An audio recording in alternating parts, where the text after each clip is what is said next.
to the DolphinsTalk.com podcast, the most listened to daily Miami Dolphins podcast on the internet. Miami's got the Dolphins, the greatest of all. Come on, Dolphins fans. Time to fins up. We're in the air, we're on the ground, we're always in control.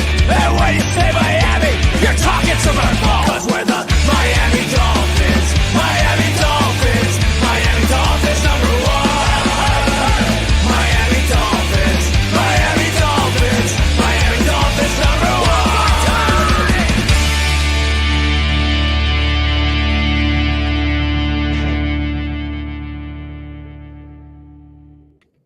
How's it going, Fins fans? Happy Sunday and happy win to everyone out there. 3 in a row, and now we're on a hot streak, potential playoff talk now that it is late in November.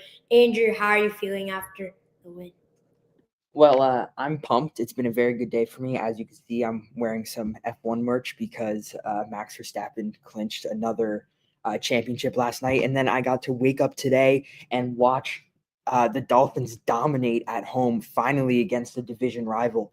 And let me just say, I'm feeling very good, JJ. You already mentioned playoff implications already. I mean, we definitely have some tough opponents coming up down the stretch, but listen, this is a lot different than how I was feeling about 3 weeks ago when we started doing the Fins Up and Rise pregame shows.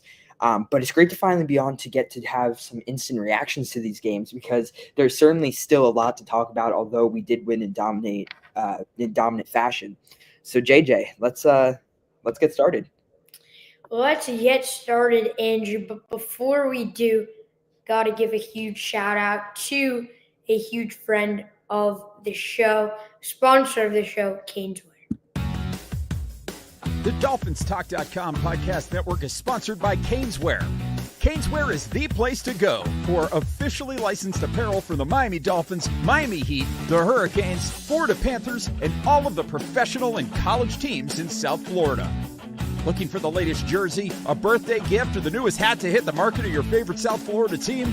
Check out Caneswear for their overwhelming selection of sports apparel. Located at 2655 South University Drive, Davie, Florida, Caneswear has it all. Not in South Florida? No worries. Visit Caneswear.com to shop their inventory from the comfort of your home, and they'll ship it to you. International fans, too. Caneswear.com is the spot that Miami fans shop. That's Caneswear.com. Caneswear.com.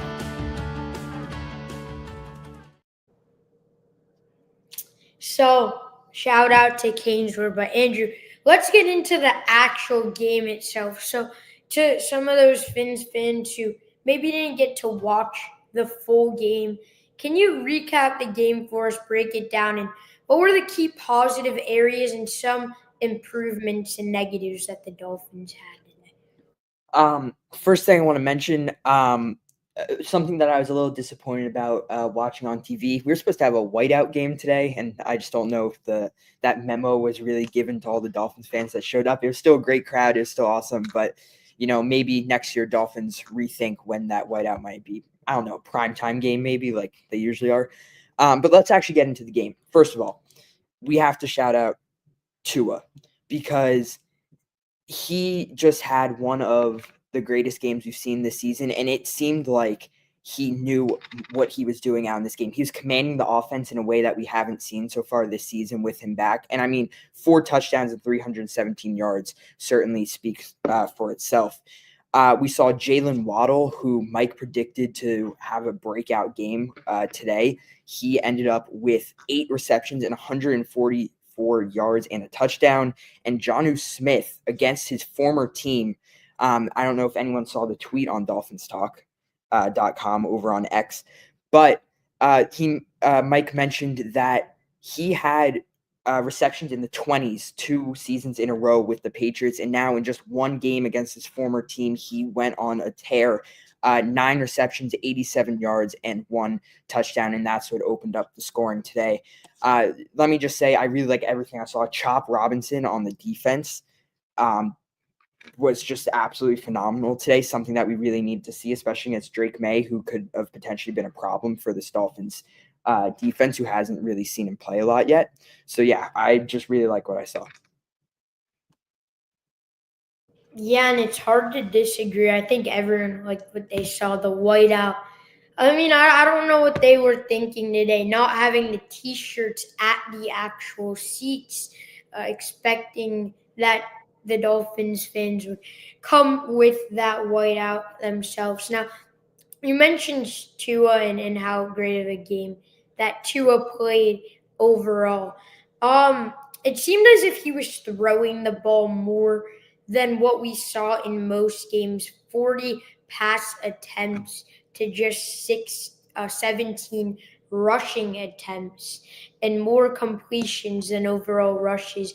Do you think that's something the Dolphins were trying to do this week with the weak Patriots secondary? Or do you think we're going to see Tua have the game on his shoulders every single week and throw the ball 40 plus times? Well, I think the goal is they never want Tua to really be scrambling, either on purpose or because he needs to, because we know his injury concerns. We know his history with trying to run the ball.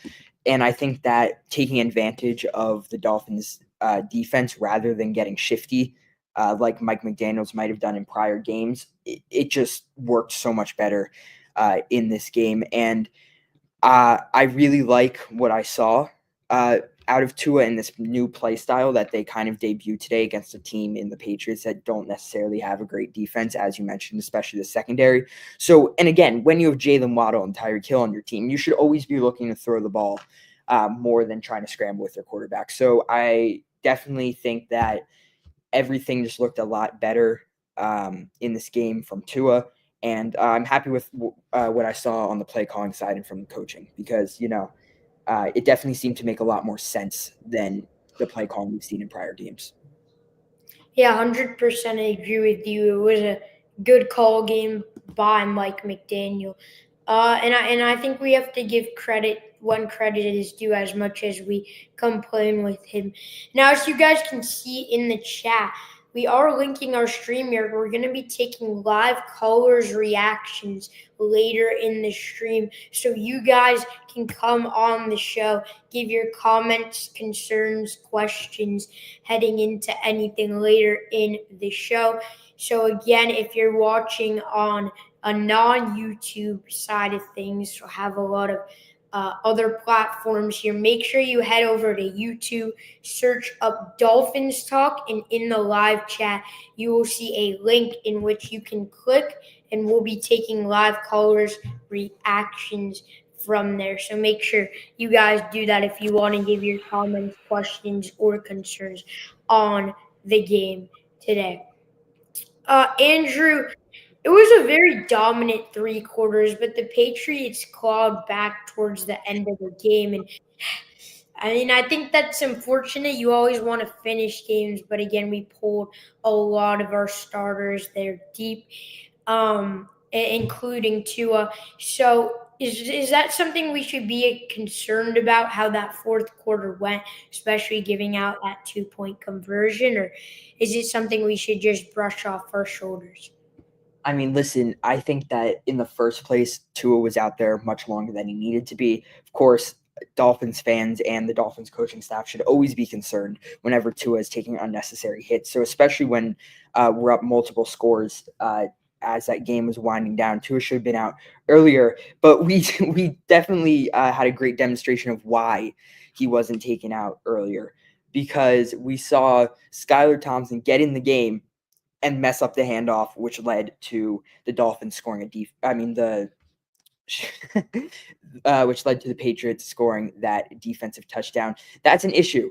And we saw a nice article over on dolphinstalk.com that said, hey, maybe we should sign Daniel Jones.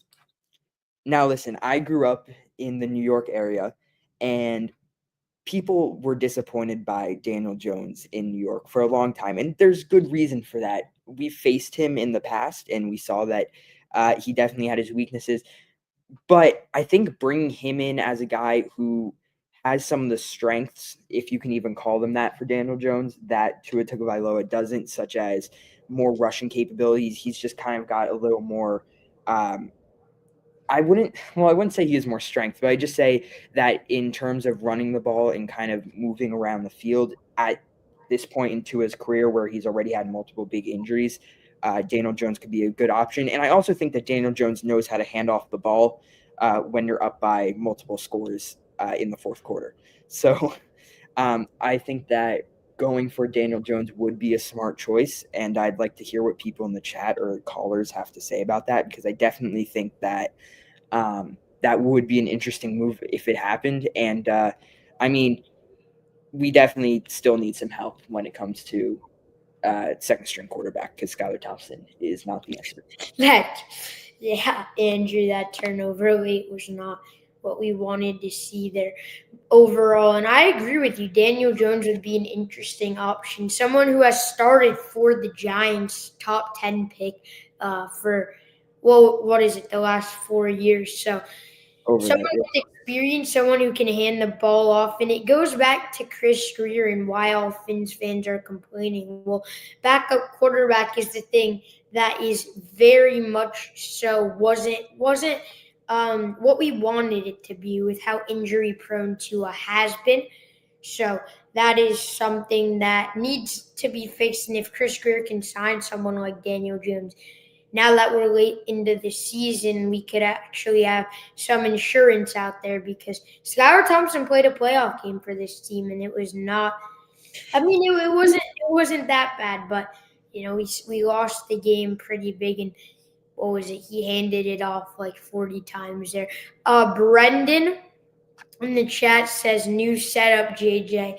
It is. I'm not. This is a temporary setup. I want to get to these chat questions. I'm in New York right now in a hotel, so that's the setup you'll see. But next week I'll be back in Florida. A chat from Greg.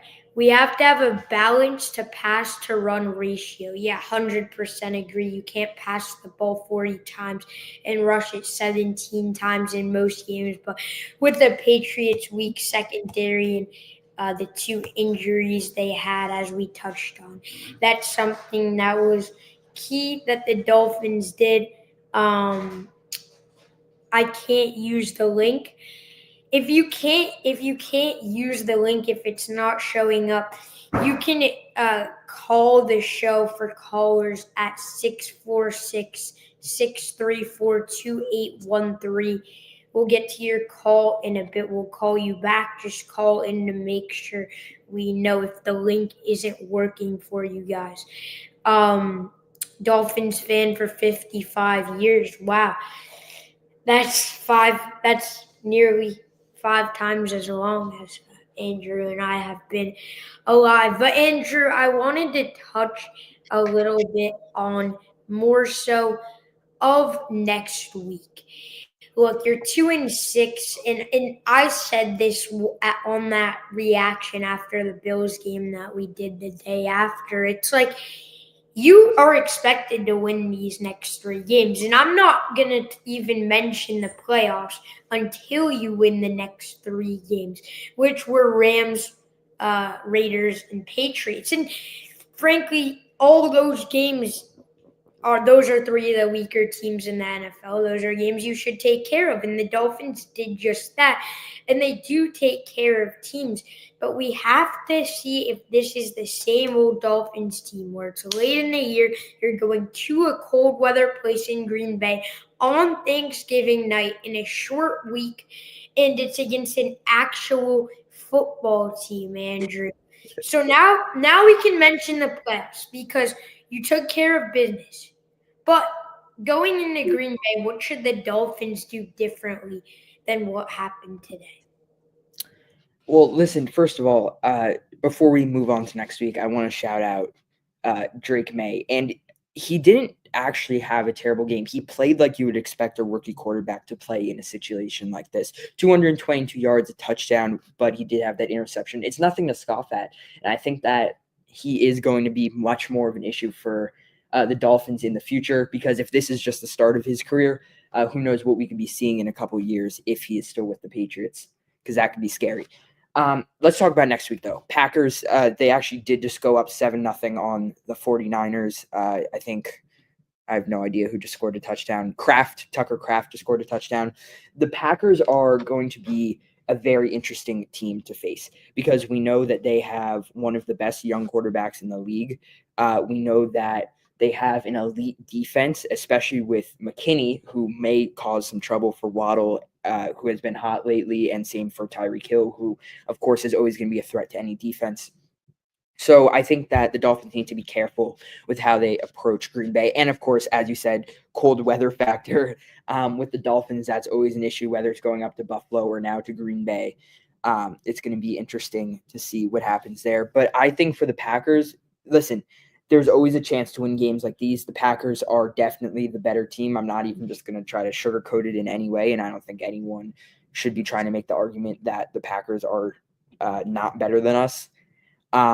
I just think that the way they play is going to cause a lot of trouble for the Dolphins. So let's just be smart in practice this week. And hopefully that defensive line can try to keep Jordan Love in check because that's going to be probably one of the biggest things for next week. Yeah, 100%. Drake May was good. And tweet that's going trending, he said in his press conference, "I hate losing more than I like to win," from Drake May. So good mindset from the rookie there, and he's something special.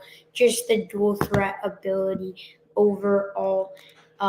In Drake May, in total, we have a couple callers here in the StreamYard, so just be patient. We'll get to you guys in just a second. But Andrew, I wanted to touch on this real quick before we get into the callers. The old Miami Dolphins team, they're gonna lose. They're gonna lose this game. They're going in late into the season into a road game against the Green Bay Packers, a really solid team, a team that the Dolphins have struggled with overall, in a very hard place to play. About the Packers, real quick, do you think the Dolphins should continue this really pass heavy ratio? If you and then I just want to get your final thoughts because we have some callers here. So Yeah. Pass heavy ratio. What I'm going to say is Tua definitely looked strong, but again, Tua looked about as good as any quarterback should be playing against the Patriots defense. I think that he played to what the expectations were of him today, or possibly even better, and he got the job done. The Packers are, again, a completely different team. We have no idea what to expect, and I think that he needs to be a bit more careful in terms of throwing the ball, because we saw a couple of those short passes to Waddle were certainly came close to either being tipped or for an interception. So he just needs to be careful there, and I think he should be fine. I think, in all honesty, he needs to keep throwing the ball because otherwise we're not going to be scoring. I think that the Dolphins defense is going to struggle mightily, especially with Jacobs always ready to be a rushing threat. Reed and Love having that crazy good connection. So I think that we just got to be putting as many points on the board as possible, and I think that that is going to involve a lot more careful passing next week. But yeah.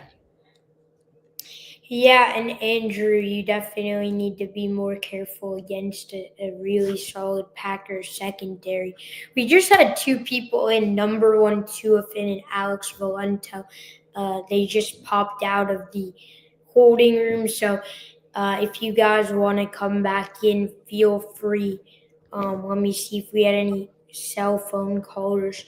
Yet, not yet. Again, if you're just tuning in, we are taking callers' reactions, live callers' reactions. You can join the link that has just been posted on the. Yeah, and JJ, we just got a good chat from Daniel, who says Tua on going to cold weather in Green Bay. He said, quote, "I'm excited to kill narratives. Let's go, bring it on." Let's hope that he goes into next week with that thinking that because he's definitely going to need as much positive vibes as possible. But JJ, what do you think about next week? You've heard my opinion, but I kind of just want to hear what you have to say. Yeah, I think this Packers team overall has been solid. And if you look at recent years, I think that the Miami Dolphins, these are games they're prone to lose, whether it was the Chiefs last year, actually Green Bay 2 years ago, a game which we were super confident going into, a Christmas Day game in which we absolutely blew. Two had 3 interceptions, got injured. I think this Packers team all around is really solid. Jordan Love now in his second year. He's someone that he's a quarterback the Dolphins have had trouble stopping. Someone like Kyler Murray, where he's not as mobile as Kyler Murray, but the Dolphins have trouble defending those 12 to 14-yard passes, and the Packers receiving core does go deep. Jaden Reed, someone who I'm a huge fan of out of Michigan State from the start. He's been great for the Packers overall. Romeo Dobbs as well. But I think their primary identity is in the running game, and that's Josh Jacobs himself, someone who has been solid. What is his first year, I believe, with the Packers was on the Raiders. But right now he is third in rushing yards on the season with nearly 900, and he's averaging about 5 yards a carry. So stopping him has to be the primary focus in practice. It needs to be stopping the run. The Dolphins have been actually pretty solid stopping the run the last few weeks, so hopefully that can continue. But they like to give the ball to Josh Jacobs. He has nearly 200 carries on the season. So that's who I want to stop. Now, if you look at this Packers defense, like when I say this defense is really good, this defense is excellent. They really don't give up more than 20 points at all. And just some guys who I would like to highlight. Someone in specific is Xavier McKinley, who has just joined on the football scene. If you saw that excellent tackle that he had last week in which he dived for, that's something we want to see. So, Andrew, I'm confident that we can stop Josh Jacobs just due to how we've handled stopping the run game in total. And hopefully, I think we're going to go live before Thursday where we can go more into depth on this Packers team. But this is it. This is a team that if you win this game, there's serious talks about potential run to the Super Bowl maybe. Like the confidence, the momentum you can get from it. Well, can I just go? I'm looking at the playoff picture right now with like the official odds and whatever on NFL.com. And we're seeing, of course, the Broncos are now the main team that we are going to be looking for to lose week in and week out. They're currently up 3-0 on the Raiders, if anyone's interested in that. Because if they lose, they will be at 6-6. We'll be at 5-6, of course, because we had our bye week already. And I just think that it's going to be quite interesting because the Broncos are a team that have burst onto the scene this year as someone who we didn't think were going to be in the playoff picture at this point in the season. Of course, a lot of Dolphins fans thought the Dolphins would be in the playoff scene right now. So if the Broncos lose, I'm feeling good about the playoffs. I really am, even if we end up losing next week. Yeah, 100%. Yeah, and the Packers were someone who we didn't think would be as good. But looking at these New York Times playoffs odds, the Dolphins had a 17% chance to make the playoffs. After today, their chances only rise to 18% according to the New York Times. Now, if you beat the Packers, you're up at 30%. And the thing that I think is really bad and something that's gonna hurt the Dolphins is Indianapolis. And you look at the Colts, that was a game you should have won. Tyler Huntley obviously getting the start. We didn't want, that to happen. That wasn't the outcome we hoped for, Tua not to be in. But just looking at Indianapolis's schedule is concerning because right now they're 5-6. They're one game up. They have the Patriots, then they have the Broncos, so it's a loss no matter what. And then the Titans, Giants, and Jaguars. Ooh. Like, what do you expect them to lose out of them? So the Indianapolis Colts are most likely, because they have the head-to-head, unless a miracle happens, they're probably going to get in over us. They did lose today, so we're even. But just looking at these next few games, Patriots should be a win. Titans, Giants, Jaguars should be a win. And then even if you lose to the Broncos, that might even hurt more because the Broncos are also in the race with us. So that's why the playoff odds are slim. We're going to keep you guys updated throughout the rest of the week, but make sure if you guys want to give any comments, questions, concerns, use the link in the YouTube chat. If you guys are watching over on Twitter/X, I will link it down below there. If you guys want to give any questions, comments, concerns, Andrew, you have anything to touch on while we're waiting for? Yeah, let's just look at Broncos' upcoming schedule as well. Browns-Broncos should be an interesting one. Browns, of course, came off a very good Thursday night football game that people are going to be talking about for, I think, the rest of the season because that was a really fun game to watch. Broncos-Colts, again, that's also going to be another matchup where it's between two teams that we kind of both need to lose. So it's going to be interesting to see who we want to win that. Broncos-Chargers, then Bengals and Chiefs to round out the season. So Bengals and Chiefs at the end of the season might be huge, especially because Dolphins have Jets to round out the season. So I'm excited about that potentially. It might potentially come down to the wire at the end of the season there. Let's see. What else are you thinking, JJ? Andrew, you want to go over a full predictor? Yeah. Let's try it. Let's see. Yeah, let's see it. Let's check out the scenarios. And Daniel just put a question: are the Dolphins playing that well, or is New England that bad, or is the answer simply yes? I'm gonna say yes to both of those. I think that the Dolphins looked better, and well, we know that New England is not great, but we played well against Drake May, who could potentially have been an issue, as I mentioned earlier. So I think you're right, Daniel, in that both the answers are just going to be sure. Yeah, and looking at the playoff picture right now, the Miami Dolphins are not going to win the division. Simple as that.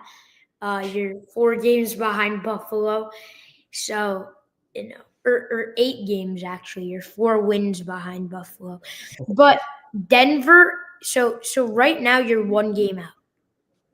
You are not winning the head-to-head against Indianapolis, and I'm pretty sure the head-to-head is the tiebreaker. I'm not sure 100%, but Indianapolis is ahead of you. And then you have the Broncos, the Ravens, the Chargers, and the Texans, who are all within 4 games.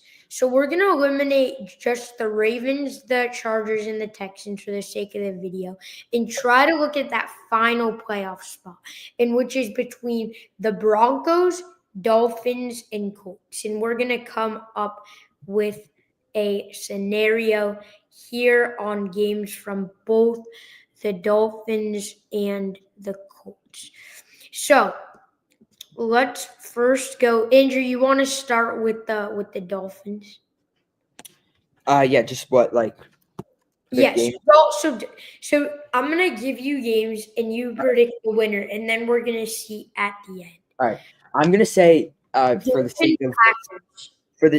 sake of this first pass, I'm gonna be quite harsh on the Dolphins games that, yeah. So I'm gonna say we're gonna lose this one. And again, I'm being harsh here. It's not what I actually may think by the end of this week, but I just want to see what the disasters situation would be. Yeah. So Packers loss. Correct. Dolphins Jets. Win. Dolphins at Texans. Loss. Dolphins 49ers. It depends how Purdy is feeling because they said that his injury might go a couple weeks or like come back. But I'll give us a win for the sake of this because Texans can go either way, I guess. Dolphins at Browns. Win, and then Jets Dolphins to round out the year's win.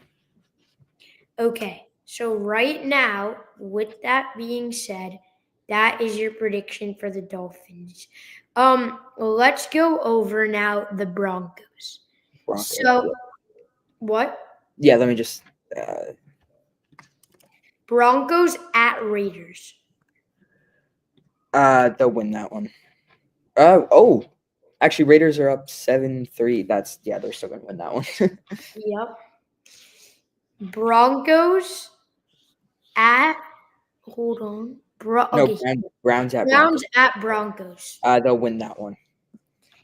Browns at Steelers. No, sorry. Broncos. Yeah. Colts at Broncos. Yeah, Colts at Broncos. That's going to give us to week 15.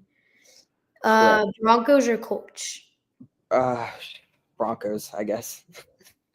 Okay.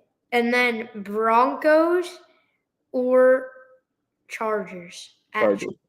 Chargers. Okay. And then Broncos at Bengals. Broncos. Okay. So after that prediction, the Broncos currently isn't it Broncos Chiefs? Broncos at Chiefs, yeah. No, Broncos Chiefs at Broncos. Yeah. Broncos Chiefs. All right, to make it interesting, I'll say Broncos win that, but if we could probably switch that back. No, just give your overall prediction. Not interesting. I think the fans want it. All right, so yeah, give it to Broncos to make it interesting. Well, I think the fans want to hear you think the Broncos are going to beat the Chiefs? I mean, the Chiefs could rest their starters final week. Yeah, all right. So yeah, I'll give Broncos. They could also be playing for that number 1 seed against. I'll give it Broncos. We'll see. Right. I'll give it Broncos.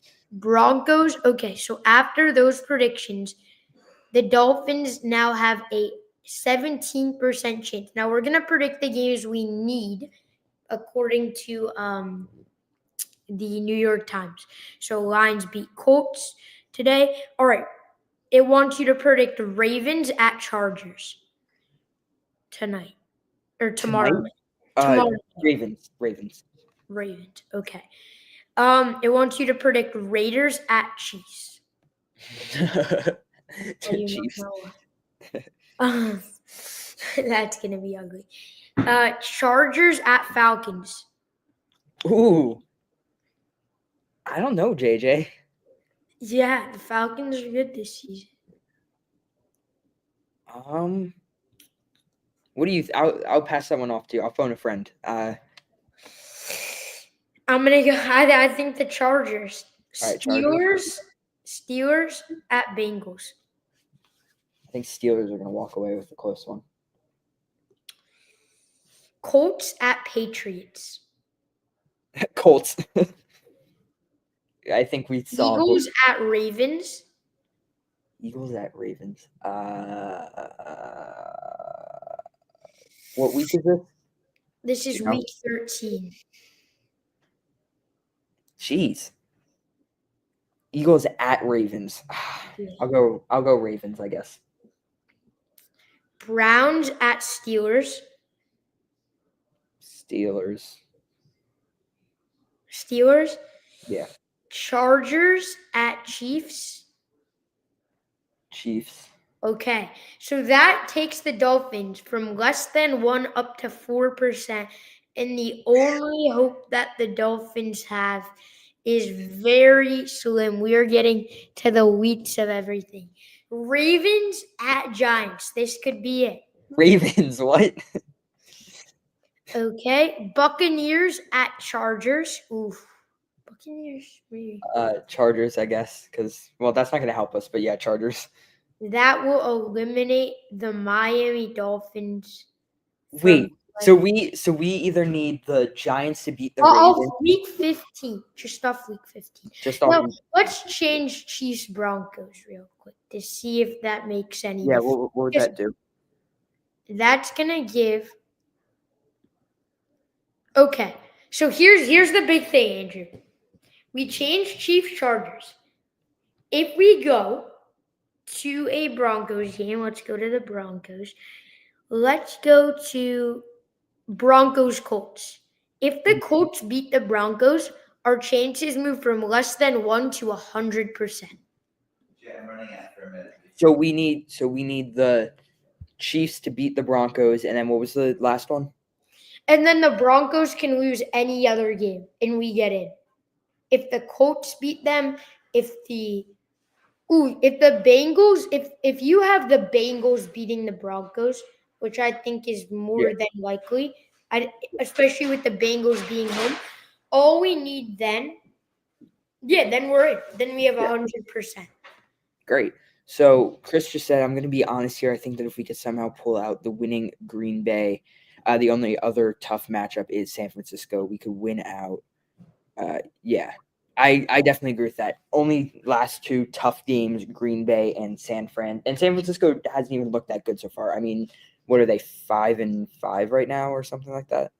I'm not sure their actual record. They definitely haven't looked as good as they have the last couple of years. Chris once again says if we can just win one of those two, I think that we can win the rest and have a chance of wild card. I agree, 100% agree. And JJ, in preparation for the next game, let's come up with our playoff scenarios that we want to share in more of a more of a organized manner. Yeah. Andrew, really much so appreciate this one. Any final thoughts before we head out over here? Happy Sunday to everyone tuning in. Yeah. Fins up, everyone. The 800 viewer mark. Yeah. This is a great game. I loved everything I saw today, and I'm upset that we couldn't be on for the preview for this game because I think that some more things could have been said, but we'll be back hopefully with the preview for you against the Packers, which is sure to be a fun game, and continue going with that throughout the rest of the season. So watch out for Fins Up and Rise coming in the next couple of weeks, and JJ and I will be back on the live stream with that. Thank you, JJ, though. Yeah, and Andrew, me and Andrew both apologize for the casualness of the playoff predictor. Hopefully more organized. But you guys let us know down below if you like it as that casual or would rather a more prepared and an in sync playoff predictor. But Andrew, again, very much so appreciate you guys. For those watching on the YouTube side of things, make sure you guys hit that like button and subscribe to the channel. We appreciate everyone watching. For Andrew Hefner, I'm JJ Metz. See you guys in the next one.